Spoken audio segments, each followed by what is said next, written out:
Uh, Here are some underrated chess openings. Starting with white, I have the birds opening. Like a lot of beginners like say this is horrible because like you're weakening your king a bit, and they always fall for a trick like e5. They always fall for a trick that goes. They just find some stupid way to get checkmated like that. But if you do not fall for that, then this opening is actually pretty good. Like, yes, they can play this sneaky little trap, but you just play knight f3 and cover h4. And like their only try that's actually scary really is g5. You try and play g4 and kick away your knight. You just play g3 and close down the diagonal. Let's say g4, knight to h5, and I'll people try putting the knight here. Because it, and if I play bishop e7, then you drop your knight back to g2, and like you're fine. You're up a pawn. Like a lot of people try, or like knight here, and you play d4. They play knight to g6 to try and get rid of your annoying knight. You take that. You take back with the h-pawn. And you play queen to d3. And while this is a little weird, you are simply up a pawn.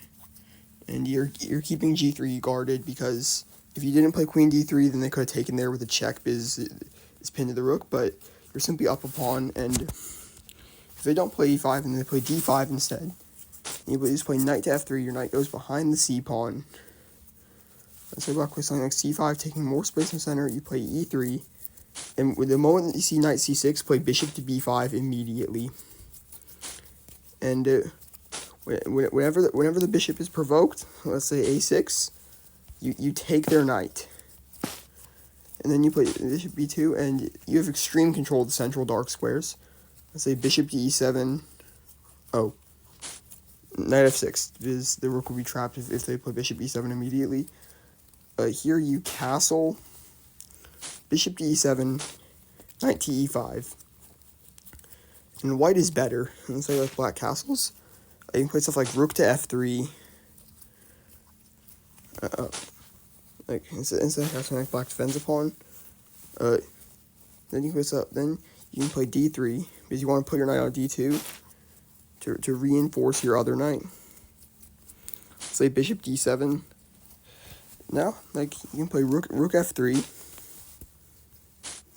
Let's say black tries to bring it with the open file. Queen to e1. You're gonna play stuff like rook h3, queen to g3, and get a big attack on black's king. And I far prefer white's position here because you still have control of central dark squares. Another one is the Polish with pawn to b4, and black's couple ways they can respond. Like let's say e5. A lot of people criticize this one. You play bishop to b2. If they take that, take back, and yeah, you've lost your b pawn, but black's lost their e pawn, so you have two center pawns, and black only has one. So I prefer white's position there.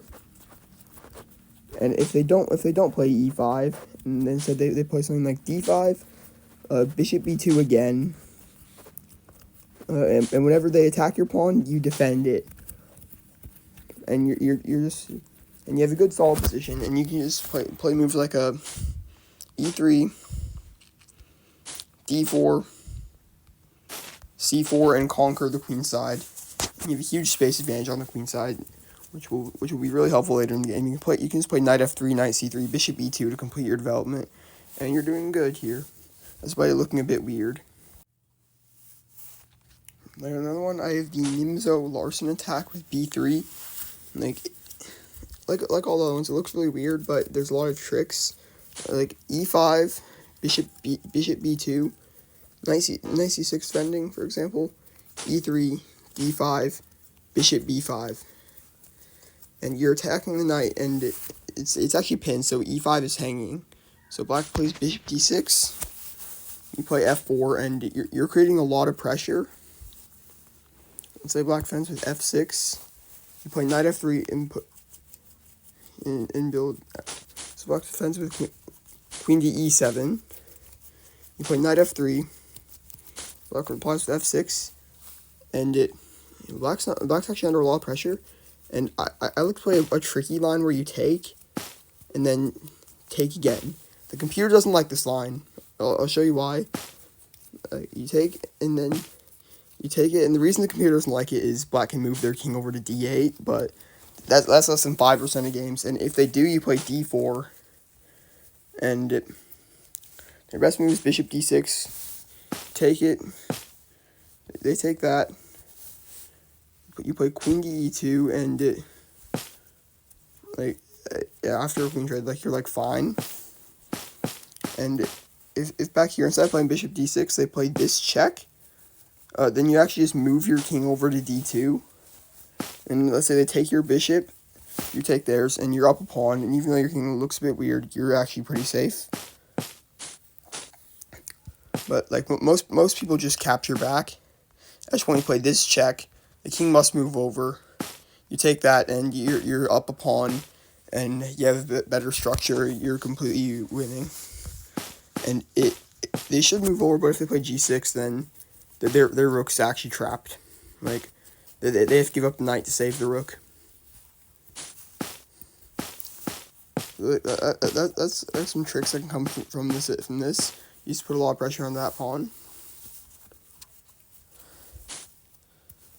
Now there's one more underrated opening with white.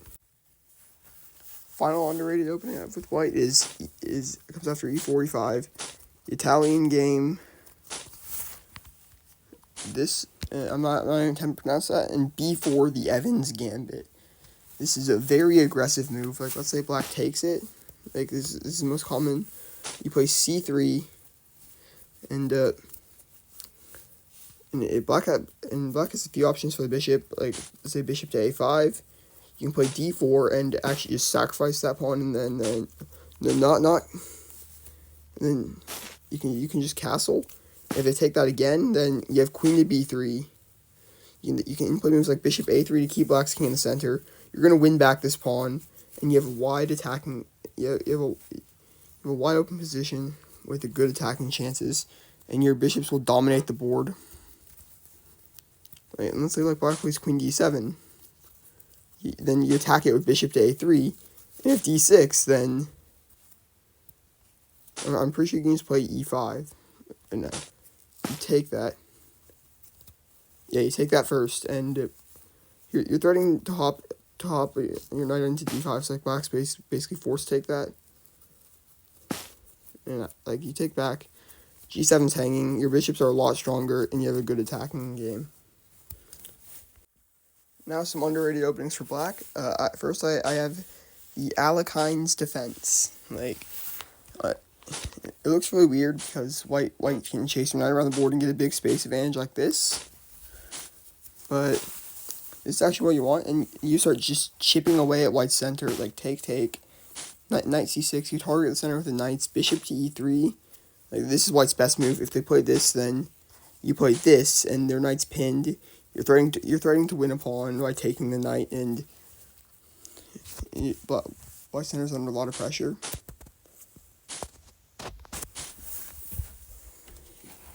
So the best move is bishop to e3. You play stuff like bishop f5, and sometimes you can actually play stuff like this with ideas of knight c2. But e6 is the best move, and white just tries to continue developing. You can play bishop to e7. White just keeps on developing. You castle. White castles, and you just play f6. You just keep on just tearing down the center. If they take that, then you take back with your bishop, and white's d4 pawn's under a lot of pressure. You can play bishop g4, trade off white's knight to eliminate a defender, and then put it under even more pressure. So that's why I like the Alekhines defense, because even though you give white the center, you start just chipping away at it. Another one I have a really weird one. Was after e45, knight f3 attacking pawn. You play f5. This is a pretty aggressive one. Let's say white takes that. You play queen to f6. Attack white's knight. Let's say they play that to defend it. I'm pretty sure it's d6. and white's knight is forced to drop back, let's say there. But no matter where white's knight goes, like knight c4 is their best move. You take that pawn. You can take it back. And if white tries to attack it, you play queen to g6. And if they make the mistake bishop to e2, that's a free pawn. And black is a better position here. Even if the computer says white's better, like you can play stuff like already. Like white doesn't have a lot to do. You can play stuff like knight c6. Well, knight f6 is the best move to like cover any h5 ideas. So something like bishop to e3. Like you can develop your knight. But apparently a6 is the best, but no, a6 is the best. But like, I don't see the point of it. Actually, a6, yeah. Like white just keeps on trying to just develop. You also like just keep developing. b5 that b5's too crazy for me. Like just up in, let's say, like castling. You can bring out your bishop to maybe like d7, and if they attack your queen, just move it. And after white moves, you can castle. And or you can play bishop e7 and castle short. Not if that pawn's hanging though. And like you can get a pretty good game from it.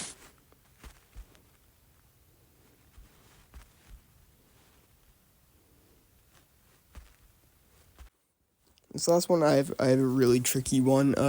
After e4, e5, knight f3, knight f6, Petrov's defense. And they take it, you play knight c6, the Stafford Gambit. And after this trade, like even though you're down a pawn, like let's say white plays d3 to defend it, you have so many tricks. Like let's say bishop c5, and there's already a lot of ways white can lose. Like if they play bishop g5, that's already a blunder. After knight takes e4. If they take your queen, then this is checkmate. If they take your knight, bishop takes f2, and if they take the bishop, then that's a free queen. So say they try king e2, bishop g4, you win the queen anyway. You're completely winning. Make sure you take with the queen. If you take with the bishop, then white wins your queen.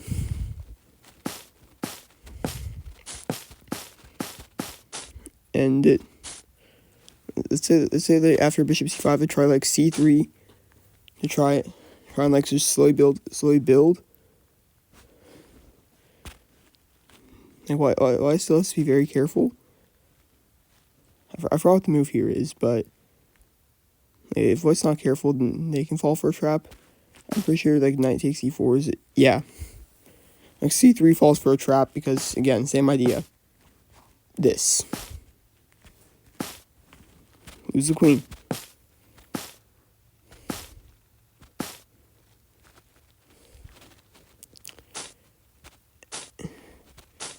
And if white tries to defend like this, after bishop c5, anything that is not h3 is a blunder. Like d3, it's a mistake.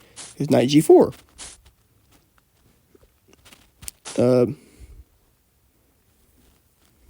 Let's say bishop e2.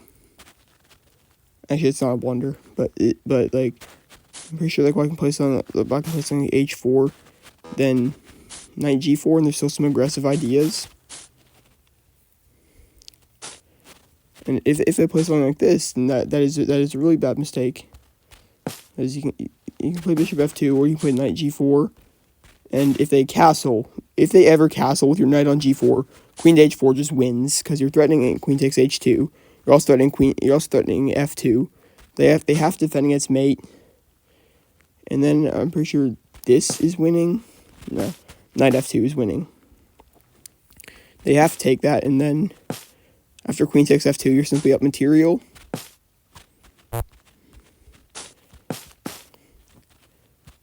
But if they try and move their queen, You have knight takes h3, double check. King h1, knight f2, double check. King g1, queen h1. Like, I showed you just a few of the traps in the Stafford Gambit. That's why I think this is underrated. Like, for the last one, I have the Owens defense, which is pretty similar to the Nimzo Larson, but just with black. I say bishop b7, knight c3, e6.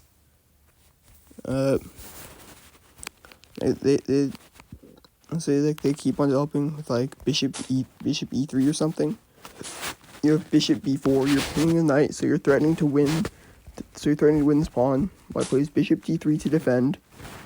You can play f5. They cannot take it because of that. That's an idea. Like in the Nimzo Larson as well. You're threatening to win that pawn again. So white plays like f3 to defend. You can like attack it again. Or you can play queen h4, which is the computer's top choice. Bishop f2 or g3. g3 is the best. And you move queen back. Okay, queen h5 is the best because you're putting pressure. But like you're putting a lot of pressure on the white position. Like let's say knight to e2. That's already a mistake. So let's say something like queen d2, try and castle long. You can take the knight, and then play knight f6. Or take it. Then you trade queens. Knight f6, and white has no way of defending this pawn. If they push it, then they lose the rook. And they lose the rook. And they can't defend it. So that's why I like it. You can put a lot of pressure on the white center, and it's very strong opening.